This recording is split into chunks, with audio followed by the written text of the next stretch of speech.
Today we're going to talk about Texas A&M versus Virginia. This occurred November 29th. Each of them are borderline top 25 teams that definitely could make a run when it comes down to tournament time. We're going to discuss the pros and cons of each of them and what their biggest weaknesses are for the upcoming season. Let's go. The first thing is Texas A&M's offense seems to rely essentially on the three-pointer, and that creates the rest of their offense.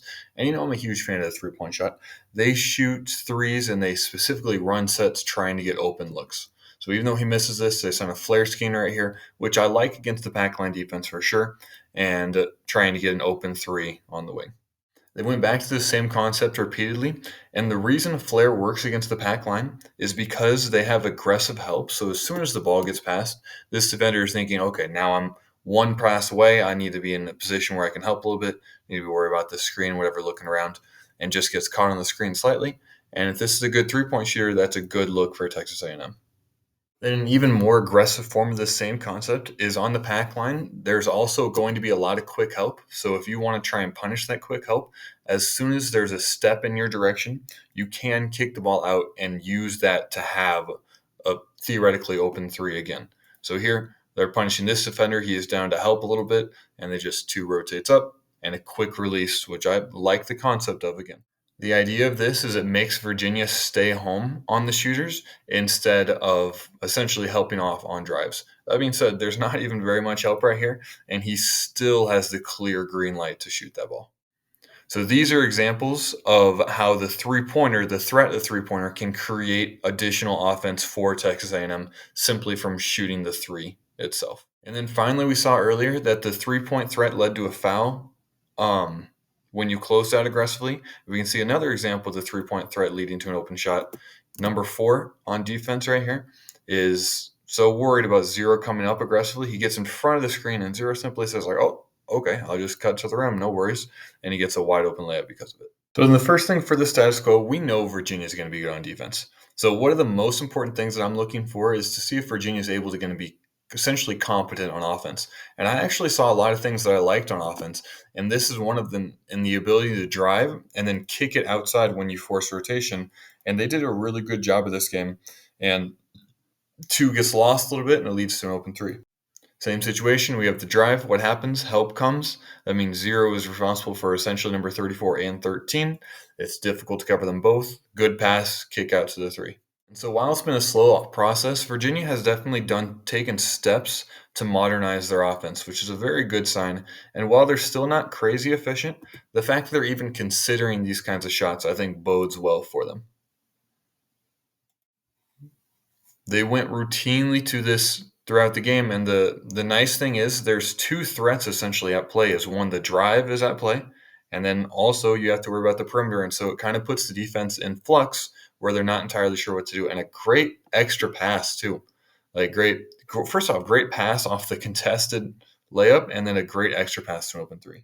If Virginia is able to consistently do these concepts, punishing the help whenever it comes, because there will be help that comes because they have decent athletes, then I think it does bode well for their offense very, very, very, very much.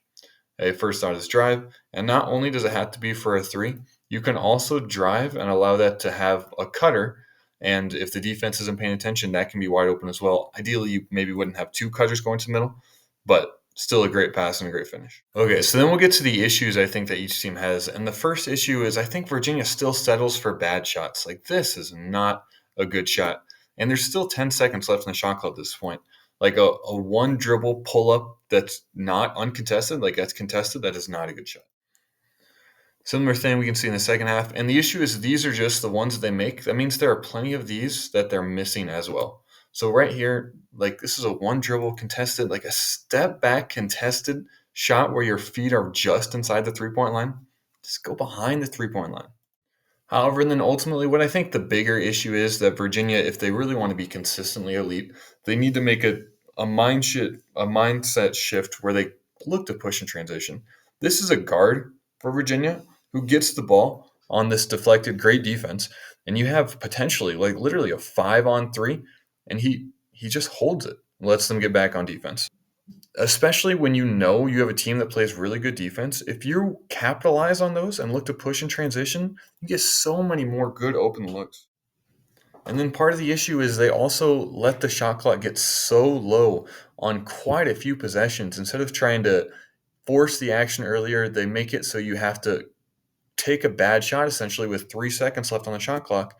And even though he makes it, like again, this is not a good look for Virginia. And all this one is cut off right before we can see that he shot a contested three right there with 3.4 seconds off. Again, just another example of difficult shots late in the shot clock. All right, so then we go back to Texas A&M. We look at their potential issues, and the biggest potential issue is for an offense that relies so heavily on the three-point line. They shoot the three-pointer not very well. As of me recording this, their top three shooters that shoot the most three-pointers are shooting 26, 39, which is good, and 17% from three. Those are not statistics that you're ideally looking for. You would like to have that be much higher, and that way you can pose more of a threat with the three-pointers instead of just shooting difficult ones for no reason that aren't going to go in probably.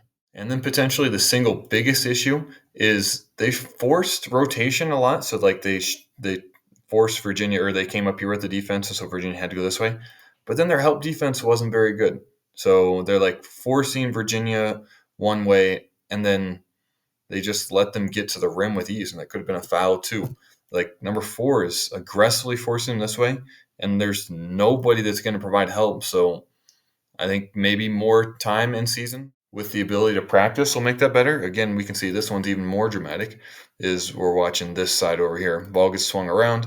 This defender's already up here, and he's not really denying. He's just up here so that when they catch it, he can force them this way. But then there's miscommunication on the backside. And the issue is number 4, he's not providing a whole lot of help defense, like being realistic. And so if this dude isn't able to provide the help defense, then you're going to give up these. So in conclusion, I think both teams have an optimistic outlook. Is like I thought both their offenses, they have a lot of potential. Frankly, I think if Texas A&M is able to get the defense a little more figured out and then able to improve their three-point shooting, they could be really, really good. And if Virginia is able to pair their great defense with efficient offense, they also could be really, really good. If you enjoyed this video, feel free to like and subscribe, and have a great rest of your day.